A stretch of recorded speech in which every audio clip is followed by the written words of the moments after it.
bill and yield back the balance of my time. He yields back the balance of his time. The question is, will the House suspend the rules and pass the bill H.R. 313? Those in favor say aye. Those opposed, no. In the opinion of the Chair, two-thirds being in the affirmative, the rules are suspended, the bill is passed, and without objection, the motion to reconsider is laid upon the table. For what purpose does the gentleman from Michigan seek recognition? Mr. Speaker, I move that the House suspend the rules and pass S-565, the Federal Vehicle Repair Cost Savings Act of 2015. Clerk will report the title of the bill. Senate 565, an act to reduce the operation and maintenance cost associated with the federal fleet by encouraging the use of remanufactured parts and for other purposes. Pursuant to the rule, the gentleman from Michigan, Mr. Wahlberg, and the gentleman from Massachusetts, Mr. Lynch, each will control 20 minutes. The Chair recognizes the gentleman from Michigan. Thank you, Mr. Speaker. I yield myself such time as I may consume. The gentleman is recognized. I ask unanimous consent that all members may have 5 legislative days in which to revise and extend their remarks and include extraneous material on the bill under consideration. Without objection. Mr. Speaker, I rise today in support of S-565, the Federal Vehicle Repair Cost Savings Act of 2015. This bill is a bipartisan and bicameral effort designed to reduce the costs of maintenance for federal vehicle fleet. The Federal Vehicle Repair Cost Savings Act encourages agencies to use remanufactured vehicle components when doing so will reduce maintenance costs and also maintaining quality.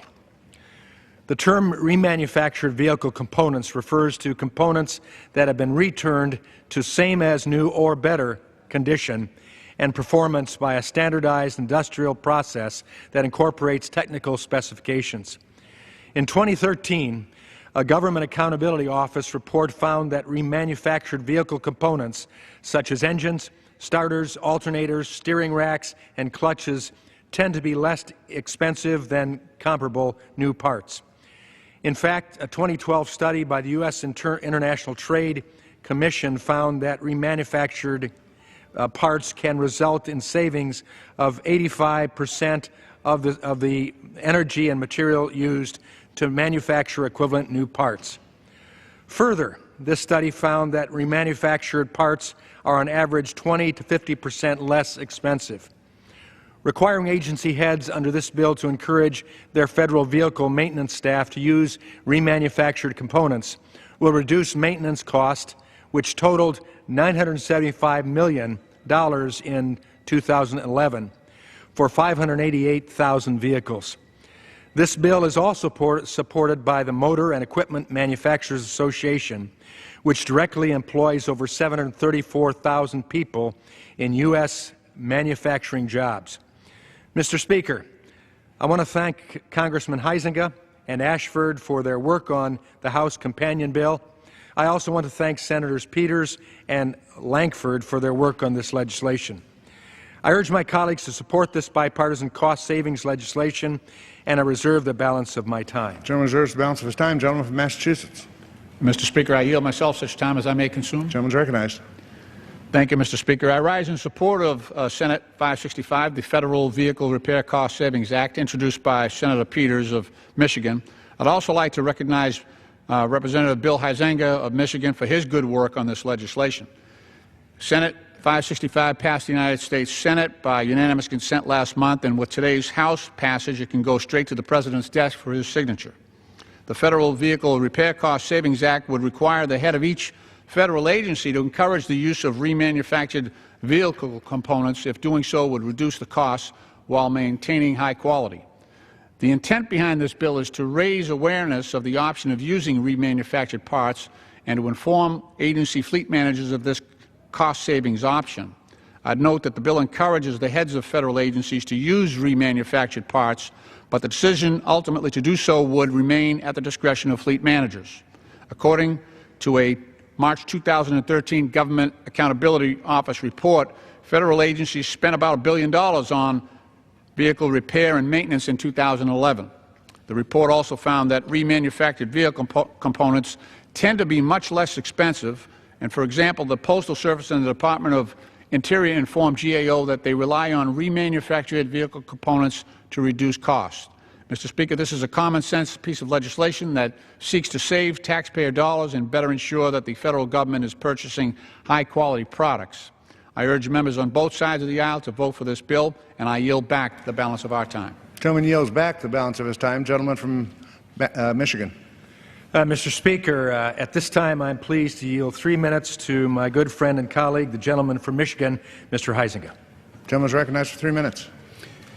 Thank you, Mr. Chairman. I appreciate that. Mr. Speaker, I'd like to thank the Oversight and Government Reform Committee, especially my friend Chairman Chaffetz and my friend Mr. Wahlberg here from Michigan, as well as Ranking Member Cummings, for bringing this bipartisan, bicameral bill to the floor to save taxpayer dollars and create jobs. I often hear, like most of us do, from our constituents, why can't Congress work together and get something done and eliminate wasteful spending and create jobs? Well, we've got it, folks. Here we go.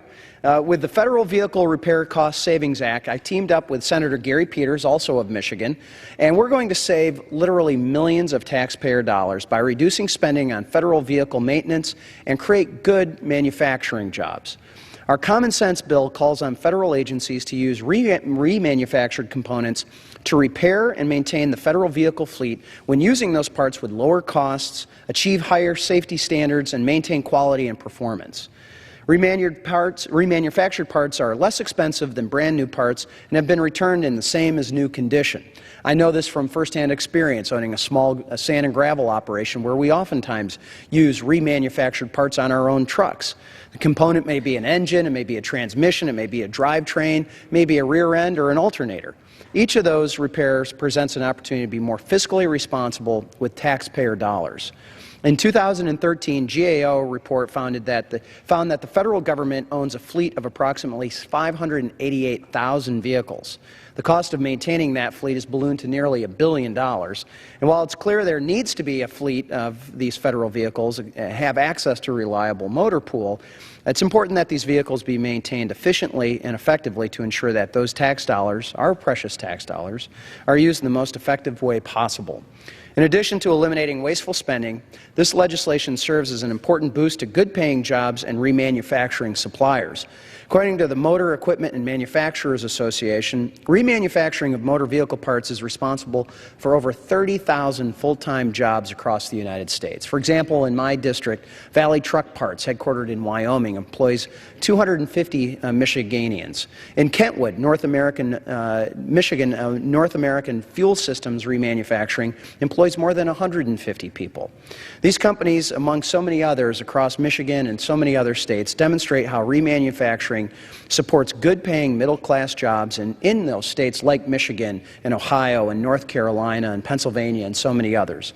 And it's going to play an expanded role, I believe, in making this federal government even more efficient. I encourage my colleagues to join us in this effort to save millions of taxpayer dollars, support good jobs, and make the federal government run more efficiently. With that, I yield back. Gentleman from Michigan. Mr. Speaker, I believe I heard my colleague yield back, so I'm prepared to close. And with that, having heard the comments on this, I urge the adoption of this common sense bill that encourages also us doing the environmental thing as well in using resources that we have. So I ask that my colleagues support this common sense bill and yield back the balance of my time. Gentleman yields back the balance of his time. The question is, will the House suspend the rules and pass Senate 565? Those in favor say aye. Those opposed, no. In the opinion of the Chair, 2/3 being in the affirmative, the rules are suspended, the bill is passed, and without objection, the motion